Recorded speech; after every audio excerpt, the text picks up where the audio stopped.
The situation in Ukraine since it put energy security back in front of governments, I think it's now pretty widely accepted that natural gas is going to play an important role going forward. If for no other reason than we've now just put, 3 decades worth of infrastructure on the ground worth hundreds of billions of dollars to get that energy security. Because we're talking about the energy transition, it seems to me that more people accept the fact that natural gas is going to play a very big role in whatever that transition looks like. Welcome to Smarter Markets, a weekly podcast featuring the icons and entrepreneurs of technology, commodities and finance, ranting on the inadequacies of our systems and riffing on ideas for how to solve them. Together, we examine the questions: are we facing a crisis of information or a crisis of trust? And will building smarter markets be the antidote? This episode is brought to you in part by Abax Exchange, bringing you better benchmarks, better technology, and better tools for risk management.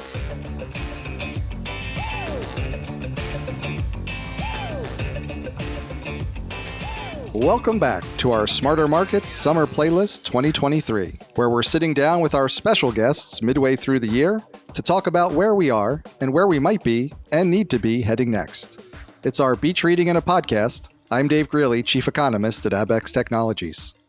Our guest today is Susan Sakmar, visiting professor at the University of Houston Law Center and author of Energy for the 21st Century: Opportunities and Challenges for LNG. We'll be catching up with Susan on where the LNG market and industry is now following the tumultuous events of the past year. Hello, Susan. Welcome back to Smarter Markets. Hi, David. Thanks very much for having me back. Oh, anytime. I've really been looking forward to once again talking all things LNG with you, but I can't help but point out that the title of your book has proved prescient as LNG is becoming more and more the energy for the 21st century. And since the last time you were here, an extraordinarily warm winter and U.S. LNG exports got Europe through the energy crisis it experienced following Russia's invasion of Ukraine. And now LNG is central to conversations around energy supply and energy security. And I know you were recently at LNG 2023 conference in Vancouver, so I'm curious for your takeaways from the conference. What was the conversation there like? And in particular, how is the industry now seeing itself and its place in the world? Yeah. Well, LNG 23 took place in Vancouver, and this is the IGU's triannual event. So I think the last time they had held it was pre-COVID, 2019. This event was actually supposed to be in Moscow. No, actually not Moscow, St. Petersburg. Even better than Moscow, St. Petersburg. And of course, that got changed and it got moved to Vancouver. But it was a great event. So many of the people remarked at how nice it was to be back, at the IGU event in person. And there's something to be said about in-person interactions. Of course, you and I are interacting just fine on a podcast. But when you go to these, one of the benefits of actually going to an LNG event is you can gauge the mood, right? It's hard to gauge the mood sometimes just from news media or if you don't see anybody. So, needless to say, the mood in Vancouver was very good because we were coming off of, a great 2022 for the LNG industry. So, the Cheniere team was in Vancouver, and the Cheniere CEO, Jack Fusco, has said 2022 was a transformative year. Mm-hmm. So the Cheniere team was there, and they were in a very good mood. The Sempra team was there. They had, recently announced FID in Port Arthur. So Sempra was in a very good mood. And then there's always sort of new people that start to emerge, or projects that have been on the back burner, but you're now seeing them take the center stage. And so the one that springs to mind is Mexico Pacific. So Mexico's Pacific CEO was on center stage in one of the opening sessions, and she was fantastic. And that project seems to be moving along. And so it was great to see that. So great to see sort of projects come up through the fold as they're approaching FID. You start to see people more active in events. So that was great to see. And then, of course, we were in Canada. So I want to give a shout out to Canada. And I met a lot of Canadians. And, needless to say, Canada, I think there's certainly a feeling that Canada could have done more with its LNG. So there's a little bit of playing second fiddle to the U.S. in terms of LNG projects. But some good news out of Canada, I would say, is, we're already starting to hear questions about phase two for LNG Canada. Hmm. So LNG Canada is about 85% complete. So that's getting to the finish line. But you're already hearing questions now about phase two for that project, which I think most people, or at least the people in Vancouver, thought that's probably will happen because that's where the profits really start to kick in are on the subsequent phases. So it was good to see, that bit of good news, I think, coming from Canada. Yeah, and I'm so glad you brought up the sense that it's hard to gauge the mood of a conference without being there. And I wasn't able to attend, but I have colleagues that did and were there with you. And one of the things that they remarked upon was just how many people were there. And I think I don't know if it was the coming back after COVID, people wanted to be there, whether it was a strong year for the industry, whether there's lots of new projects, as you said, going forward. But it sounded like it was a pretty big collection of the industry. Yeah, absolutely. I would say yes, almost everyone was there. And in fact, I wasn't even sure I was going to go because it was conflicting with some summer plans I had. But so many people asked if I was going that I said, oh, I better go. It seems to be the place to be. And then, of course, it helped that it was in Vancouver, which is a beautiful city on the water. Right. So it helps. And it was a beautiful venue. I think the nicest venue I've ever been to. And I've been to a lot of venues, but this one was a beautiful venue right on the water. And IGU and Canada had done a great job of showcasing local artists, showcasing Indigenous peoples.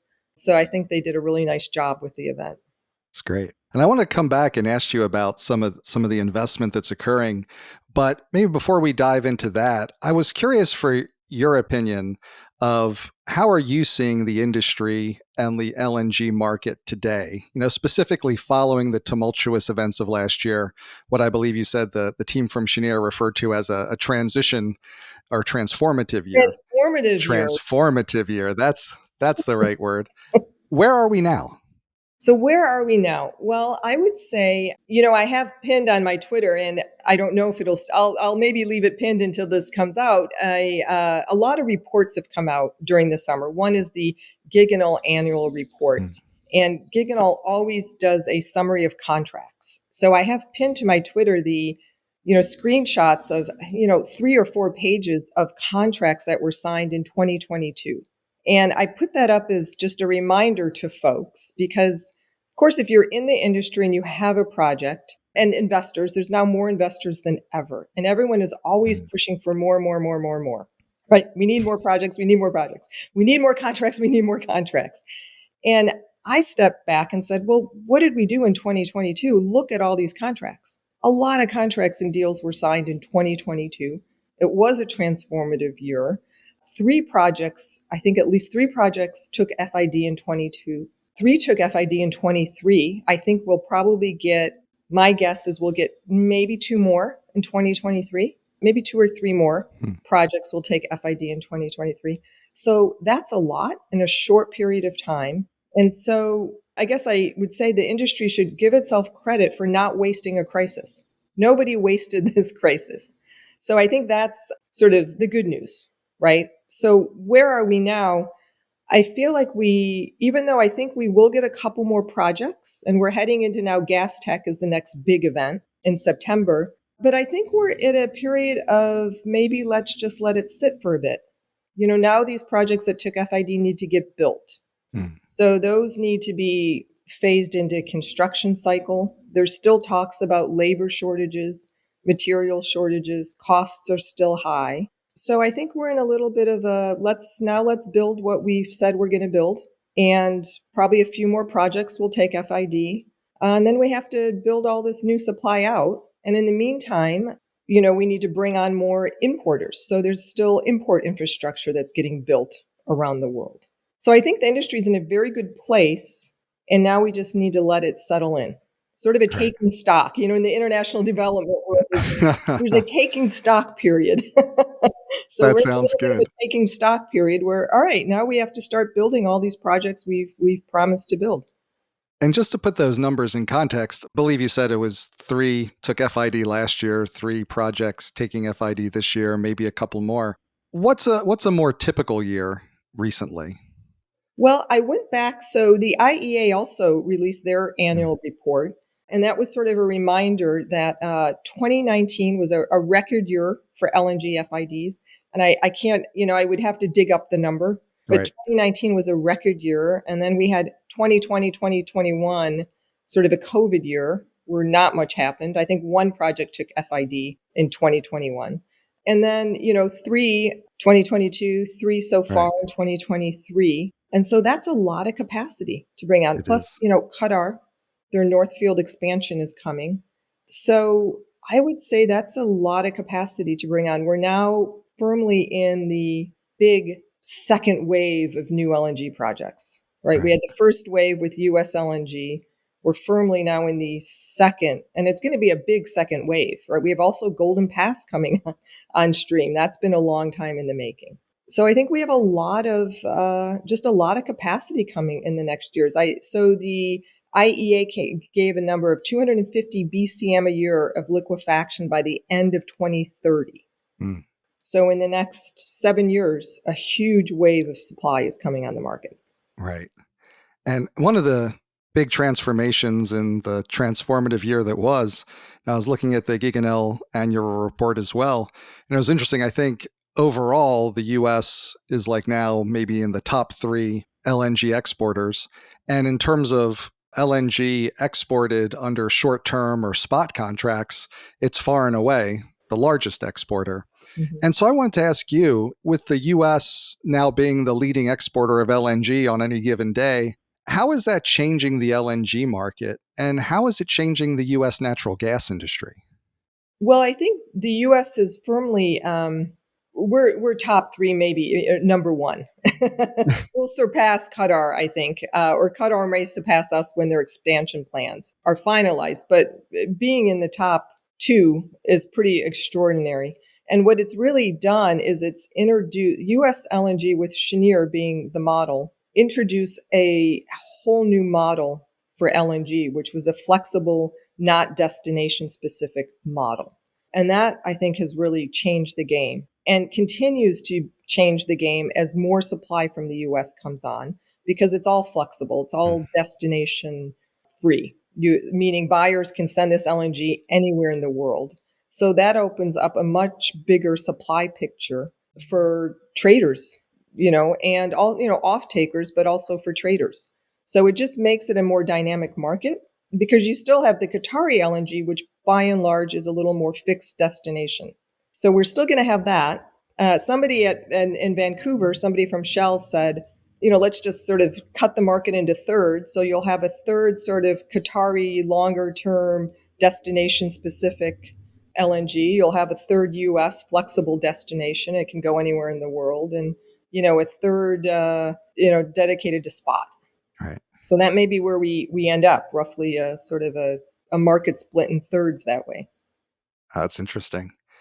And I wanted to come back. You talked a little bit about a lot of the investment and the various projects that are taking FID this year and last. And I wanted to ask you, like, overall, there's still a lot of infrastructure that's needed to scale the LNG market to absorb, Mhm. these 250 odd BCM that'll be coming on through 2030.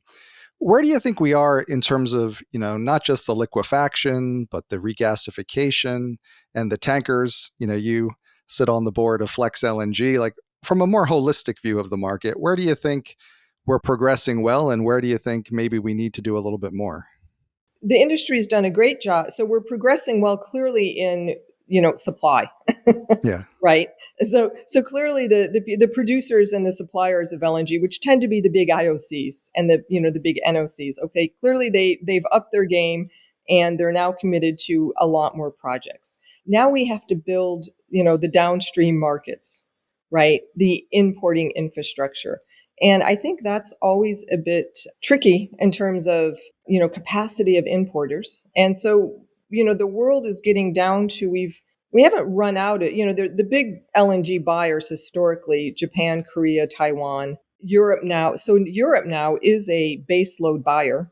So the IEA report pointed out that Europe is now a new source of baseload, and LNG accounted for 40% of Europe's gas consumption in the first half of 2023.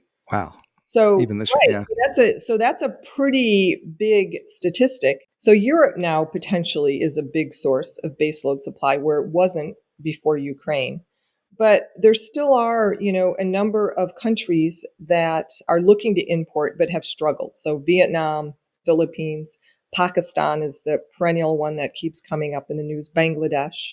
And a challenge for these countries is LNG is somebody on Twitter said to me, LNG is a rich person's fuel. Mm. And I said, well, it's true. LNG was always a bespoke product.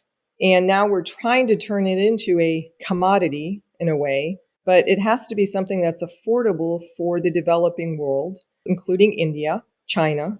It has to be a product that's then affordable if we want it to go around the world. So we're still in a little bit of growing pains.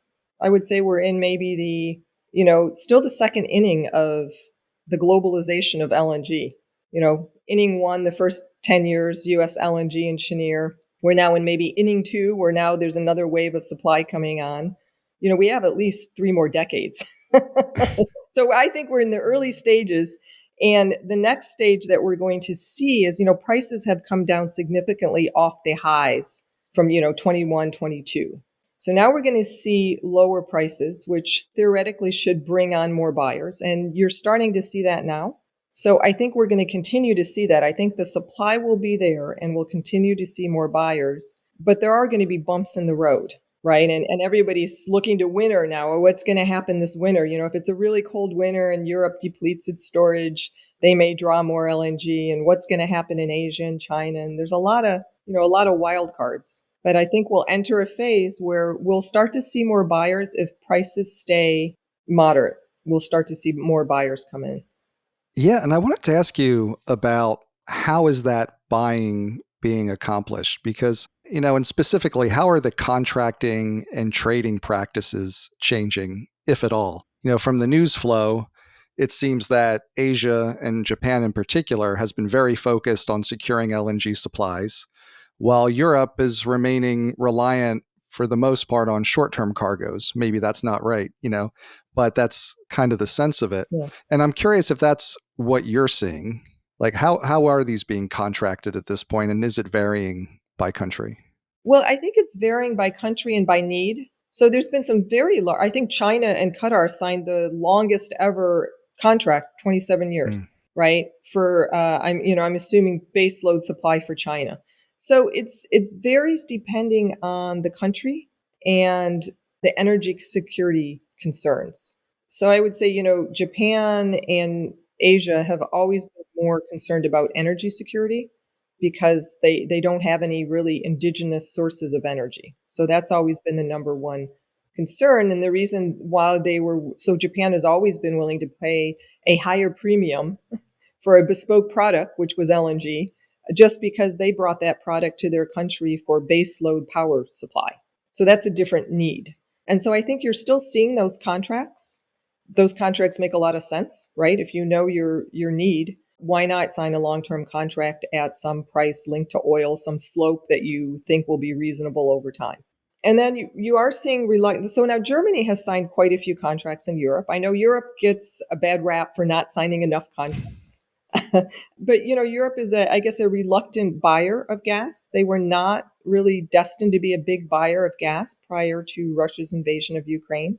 So I think they're a bit of a reluctant buyer, but clearly have recognized now there is an energy security component that they need to focus on. And so Germany's been doing the heavy lifting in terms of signing contracts and putting in new regas infrastructure. And so I think Germany's done a decent enough job doing that. And Europe, I think, might be willing to take its chances a bit. They've now, they've filled, I think their storage is now at 85% capacity. So they're pretty well stocked up for the winter. And they're taking some risk. If it's a really cold winter and they need a lot of gas, but something happens in Asia, they may have to pay higher for that gas. But, that's, I guess, the risk analysis you do as a country or as a utility, depending on the gas buyer. Right.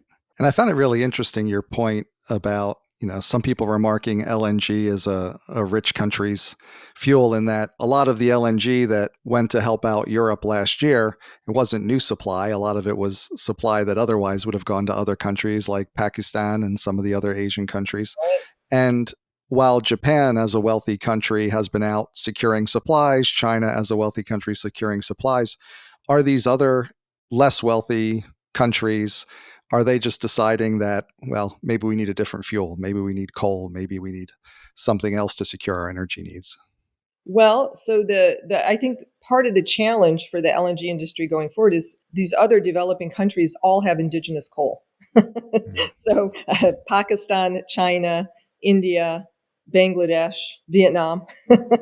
So these are 5 big potential importing countries, but they all have indigenous coal. And so I think natural gas does have to compete with coal on price. Sometimes it can, sometimes it can't. So coal had a record year. Coal had a transformative year Right. in 2022, right? I mean, it was a very big year for coal, in part because, yes, those countries did ramp up coal. So I think you will see coal ramp up if natural gas can't come to sort of an equilibrium price where suppliers are happy, buyers are happy, and it's sort of a meeting of the minds. And I think we'll get to that point, but we're not probably there yet, and we'll have some bumpy years getting to that point. There'll be ups and downs with prices, I think, for the next 5 years probably. Yeah, and for making progress on carbon emissions and climate, one of the most direct routes is getting coal out of power generation and using natural gas instead, which cuts the carbon emissions in half. And, prior to the Russian invasion of Ukraine and Europe's energy crisis, there seemed like there was a lot of debate around, is natural gas, is LNG a transition fuel in the energy transition, or is it not a transition fuel? And what is a transition fuel? And what have you. I'm kind of curious now, when you look at the industry and how it's viewed, is it more widely accepted, as you said, that LNG and natural gas are going to be with us for at least the next 3 decades? Or do you think that's still a subject of contention and debate? I think it's become just more accepted that natural gas is going to play a key role. And I think Ukraine, the situation in Ukraine sort of, since it put energy security back in front of governments, I think it's now pretty widely accepted that it will play an important role going forward. And if for no other reason, then we've now just put, 3 decades worth of infrastructure on the ground worth Right. hundreds of billions of dollars to get that energy security. So I think it's acknowledged that it is a fuel that's here. So I'm reluctant. My chapter 1 of my book 10 plus years ago was, the role of natural gas.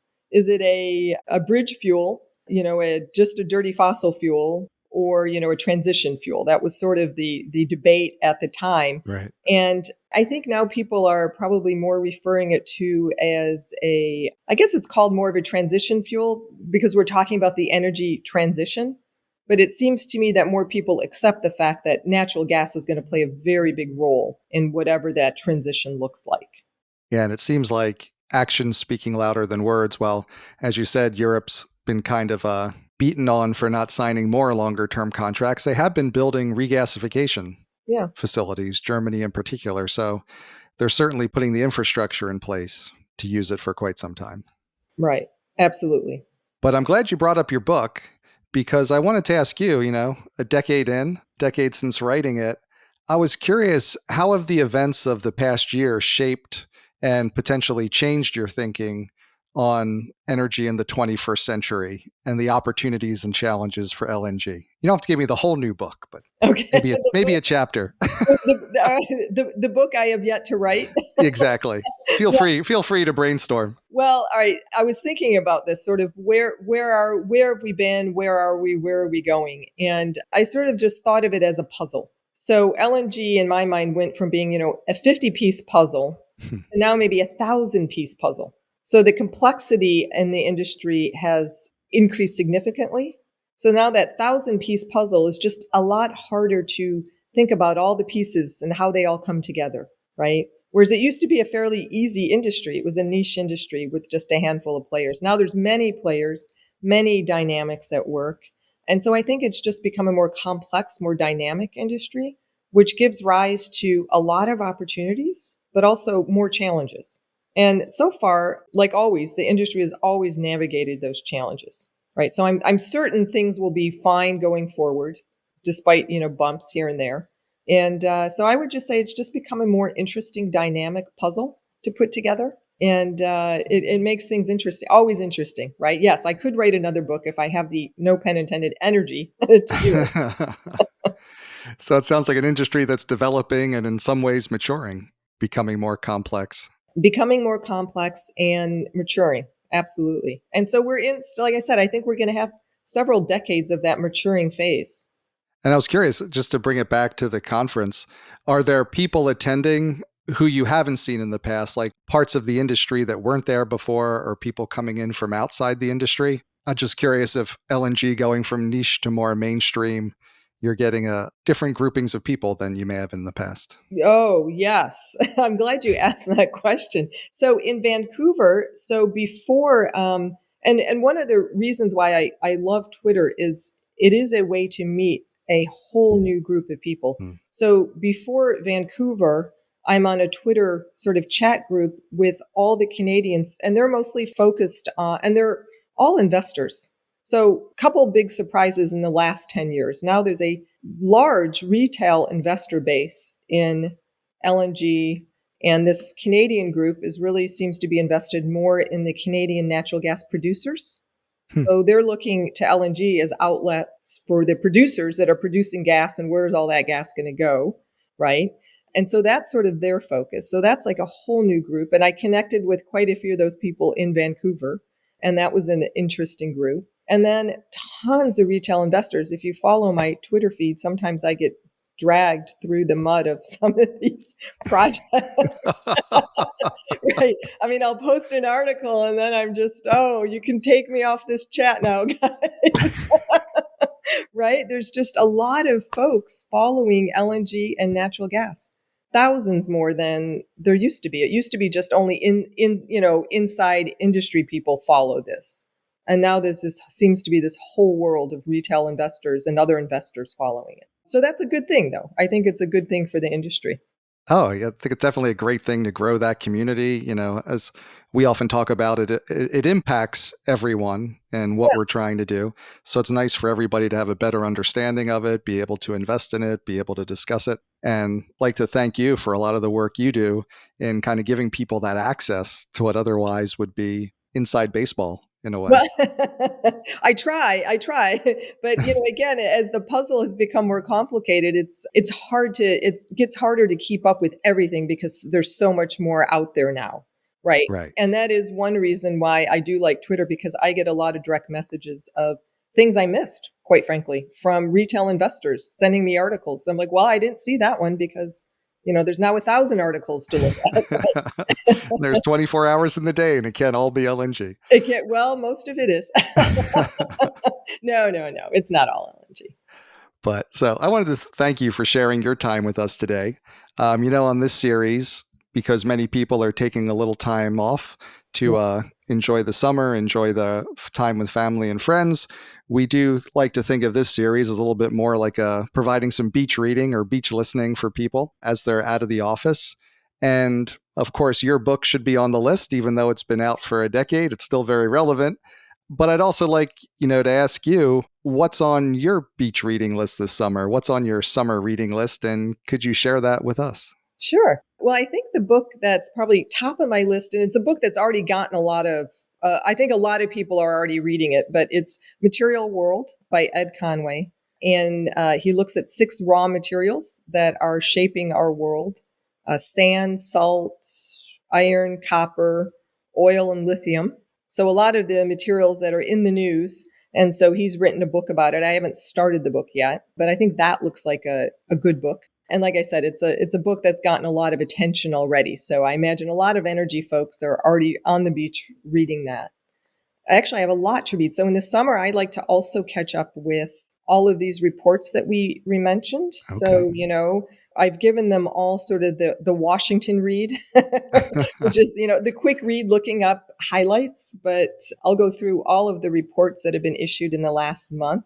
So the IEA just issued their Global Gas Security Review for the third quarter. IGU issued their annual report. Giganel issued their annual report. And then the Gas Exporting Countries Forum issued their quarterly report. And that's a great one that maybe a lot of people don't know about, but it's based out of Qatar, and it's everyone but the US, basically. So I always read that because it gives a little different perspective on the gas market. And so I'll go through all of those too. And that's about a book size. That counts. Yeah, that's a book size if I get through all those. And then there's always like books I pick up here and there. The ones at the airport? No, so actually I'm going to mention this book with I don't know if it's a recommendation, but I'll tell you the story. It's called The Greatest Song, and it's by Kevin Griffin. And how I came up with this book, I'm in Napa where there's just tons of music, and I'm walking down the street in Napa and I overhear somebody saying that Train is in town. And so at the last minute, I bought a ticket to go see Train, and because why not? And then warming up for Train is a band called Better Than Ezra, who I've never heard of, and they were good. But one of the singers, performers in Better Than Ezra is a guy named Kevin Griffin, and he stands up on stage at this this rock concert, and says he's selling his book, at the merchandise table. Usually it's like, I got my tapes in the back, but a book, that's impressive. Right. And I'm like, who sells a book? What musician writes a book and then sells it at the concert? Right. And so I said, well, that absolutely is a book I'm buying, because I've been to a lot of concerts in my life and never once have I bought a book. And so I went to buy the book and then had him autograph it. But anyway, it sounds like it's a fiction book, and it looks like a pretty light read. So I'm going to read Kevin Griffin's The Greatest Song.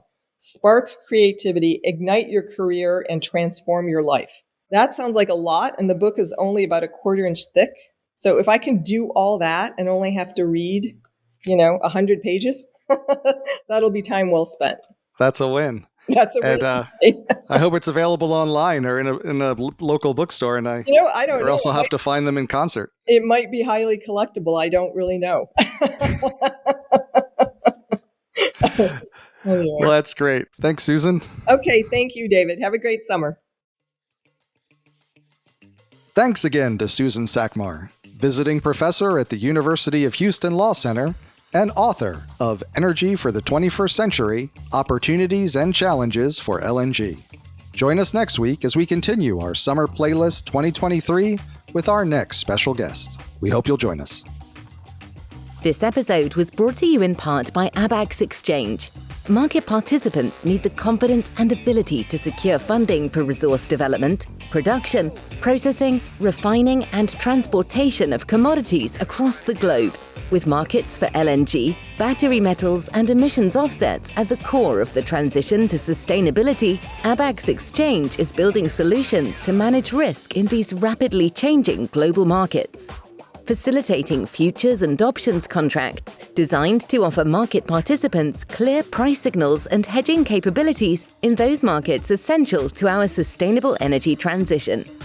Abax Exchange, bringing you better benchmarks, better technology, and better tools for risk management. That concludes this week's episode of Smarter Markets by Abax. For episode transcripts and additional episode information, including research, editorial, and video content, please visit smartermarkets.media. Please help more people discover the podcast by leaving a review on Apple Podcast, Spotify, YouTube, or your favorite podcast platform. Smarter Markets is presented for informational and entertainment purposes only. The information presented on Smarter Markets should not be construed as investment advice. Always consult a licensed investment professional before making investment decisions.